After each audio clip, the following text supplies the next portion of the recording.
Laurent Molin, bonjour. Bonjour Olivier. Directeur marketing et communication du groupe IAD. Alors avec vous, nous allons voir une étude que vous avez menée à l'intention de l'international sur les intentions d'acquisition de biens immobiliers. Mais tout d'abord, vous qui avez quand même une vision du marché, de l'évolution, à la fois des transactions, des prix et puis les perspectives, comment vous percevez ce marché immobilier, en tout cas déjà l'activité en France en cette fin d'année ?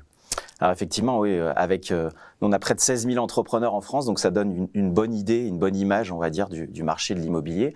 Je pense que ce qu'on observe aujourd'hui et ce que aussi les autres acteurs du marché observent, c'est une sorte un peu de statu quo, on va dire, d'attentisme en ce moment entre des attentes des vendeurs qui restent assez élevées en termes de prix, sans doute sur des prix d'il y a quelques mois ou sortis de Covid. Et puis de l'autre côté, des acquéreurs qui n'ont pas obligatoirement aujourd'hui, notamment du fait de l'augmentation des taux et taux d'usure, la capacité pour se positionner sur ces biens.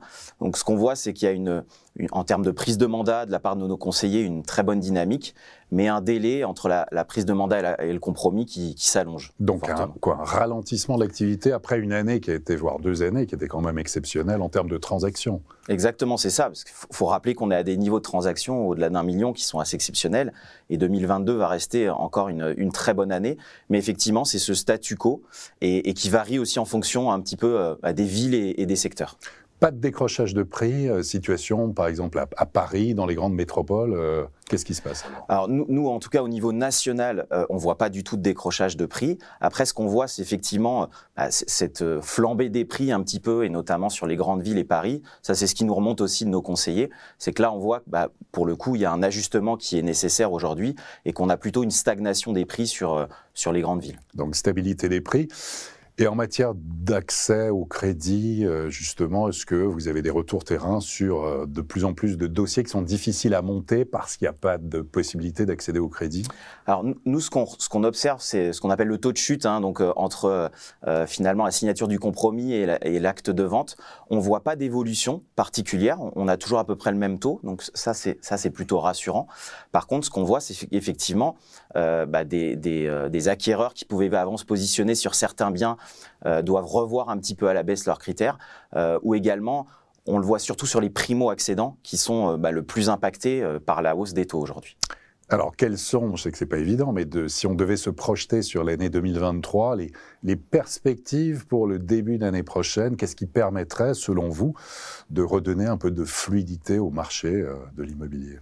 Alors nous, effectivement, on n'a pas de boule de cristal, malheureusement, mais en tout cas, on est plutôt confiant sur le fait que les prix vont plutôt s'ajuster et à un moment donné, que on va dire l'offre et la demande, s'ajustent entre les attentes des vendeurs et puis des acquéreurs.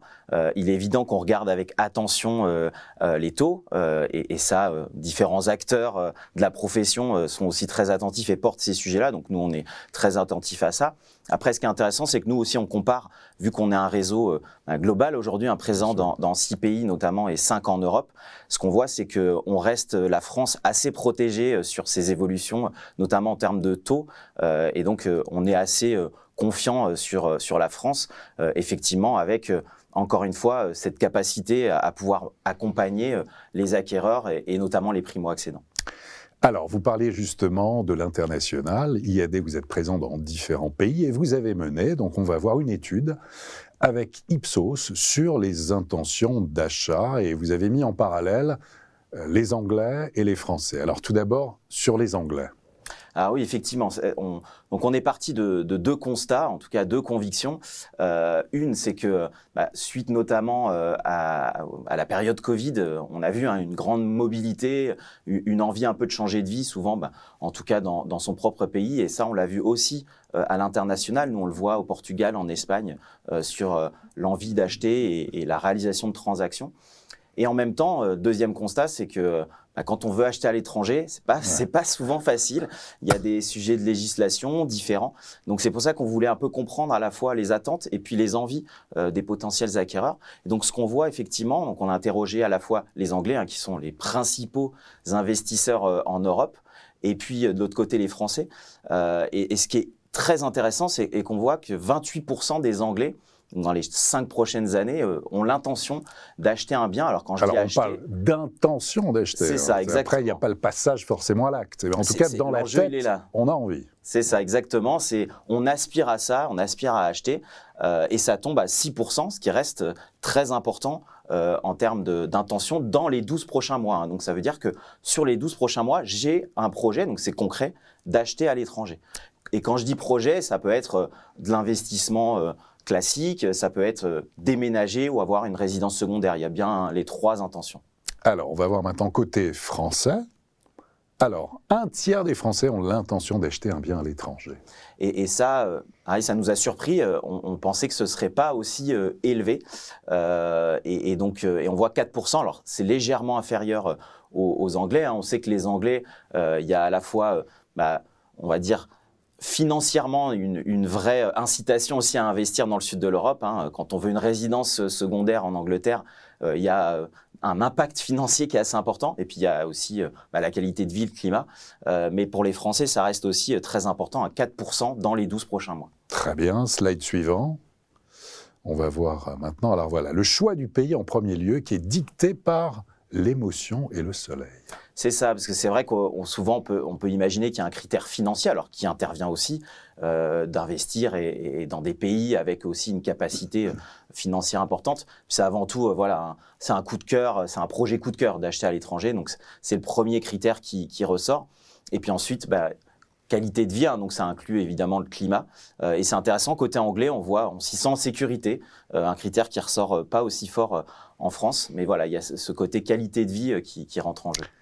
Le slide suivant, donc on va voir maintenant Alors justement, sur les destinations rêvées, donc c'est l'Espagne pour les Français qui remporte les suffrages. Pour les Français, et d'ailleurs même pour les Anglais, hein, c'est la destination, c'est vrai, qui incarne un peu tous les attendus, à la fois en termes, encore une fois, de qualité de vie, de climat, de coût de la vie aussi, hein, sur place, évidemment. Et donc ça, c'est intéressant de voir que c'est vraiment le pays qui ressort en premier. Et ensuite, on voit en fonction des Français, des Anglais, là, on va dire que c'est les connexions aussi qui peuvent être familiales, notamment, hein, donc le Portugal et le Maroc pour la France, avec des fortes diasporas, évidemment, en France, et donc des connexions fortes. Et alors, puis, on voit que les Anglais aimeraient venir en France, par contre, le Français sur l'Angleterre, c'est pas vraiment le Français sur l'Angleterre, bon. Il est, alors, on aurait pu interroger juste sur Londres, hein, puisqu'en général, le Français, il investit plutôt à Londres, mais c'est vrai que dans ce sens-là, on voit moins un flux et une envie d'investir. D'accord. Autre commentaire, donc Espagne, Portugal, Maroc, là c'est vraiment le trio. Slide suivant, donc on va aller un petit peu plus loin sur les critères. Alors les critères importants, l'organisation du bien, vous voulez dire l'agencement du bien immobilier. Exactement. On va dire que les 3 critères principaux, c'est évidemment l'agencement. Ça, on va dire que c'est un critère classique, même quand on achète dans son propre pays. Le prix, hein, puisque là, pour le coup, et ça va être l'accompagnement de l'agent, il est important aussi sur ce sujet-là, parce que on va dire que dans son pays, on a plutôt une culture du prix de l'immobilier, surtout en France, hein, le prix du mètre carré, etc. Ailleurs, ça devient un peu plus flou, donc ça, c'est un critère important. Et après, c'est évidemment le quartier, l'emplacement, puisque ce qu'on voit, c'est que les gens choisissent une destination, mais après, ils ne sont pas prêts à acheter n'importe où. Hein. Donc là aussi, il faut bien choisir l'endroit, la ville, et même des fois le quartier dans la ville. Très bien. Slide suivant. On va voir, voilà, la sélection de biens, l'expertise géographique, justement, faire appel à, en fait, un agent immobilier. Il faut vraiment qu'il y ait une valeur ajoutée. C'est ça, c'est ce que je vous disais en introduction. Aujourd'hui, on voit forte intention, c'est un projet qui fait rêver, hein, d'acheter à l'étranger, de pouvoir y aller peut-être quelques mois par an ou déménager. Mais maintenant, l'accompagnement, il est encore plus important sur ce type de projet. Et donc, évidemment, il y a les législations locales, les questions juridiques, qui sont cœur. Est-ce que je dois être accompagné par un avocat?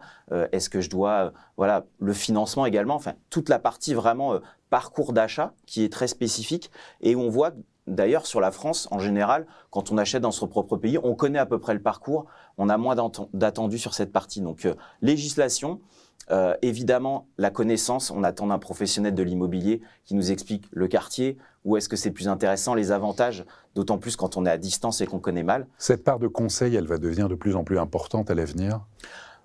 Nous, on en est convaincus. Déjà, mais bon. Nous, on en est convaincus sur un projet comme un achat à l'étranger. Obligé. Et on le voit d'ailleurs. Alors, dans l'étude, ce qu'on voit, c'est que aussi les gens sont prêts à payer un service supplémentaire pour cet accompagnement. Mais si on revient au marché français, on disait là aux évolutions de tendance.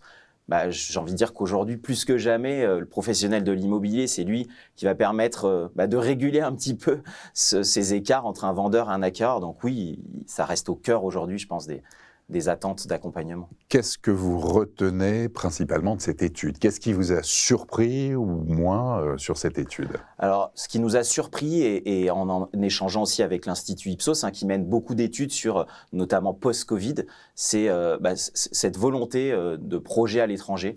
On pensait que ce serait pas aussi important en termes d'intention, et même sur les 12 prochains mois, c'est vraiment très important. Donc en fait, ça a venu un peu confirmer aussi notre sentiment qu'aujourd'hui, il y a vraiment changement de paradigme et que les gens, ça devient, j'ai envie de dire, une aspiration encore plus forte d'investir à l'étranger. Ça, c'est vraiment l'élément qui nous a le plus surpris. Boosté aussi par le télétravail, mais ça veut dire aussi un pied-à-terre en France, ou partir véritablement s'installer à l'étranger? Là, on voit, il y a différents types justement de projets et différents types de cibles. La deuxième chose qui nous a beaucoup intéressé, ce qu'on voit dans l'étude, pas ici dans les slides, c'est en termes de cibles. Alors, on imagine le jeune retraité qui se dit « je vais aller investir ou vivre à l'étranger ». En fait, c'est une petite part des intentionnistes. Ce qu'on voit, c'est avant tout ce qu'on appelle un peu les jeunes investisseurs, 35 ans, qui peuvent avoir un enfant et qui, pour le coup, se disent « je vais aller vivre peut-être 3-6 mois dans l'année à l'étranger ». C'est eux qui sont le cœur des intentionnistes et ça, c'est la deuxième chose qui nous a beaucoup surpris dans l'étude.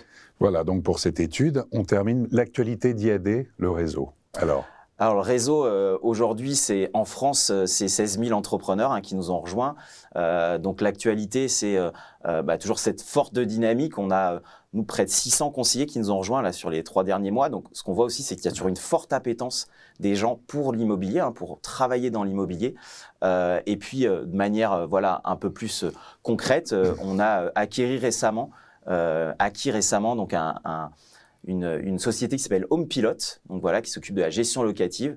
Et ça, c'est un peu notre ambition d'accompagner. Aujourd'hui, on est leader en France sur la transaction immobilière, et c'est de pouvoir accompagner sur tous les segments et du parcours d'achat. Donc là, sur la gestion locative avec Home Pilot, qui est rentré dans l'écosystème La Famille IAD, mais on regarde comme ça d'autres acteurs qui pourraient venir alimenter nos services et notre accompagnement. Et puis, il n'y a pas qu'en France, donc c'est un développement à l'international, Portugal, Allemagne aussi?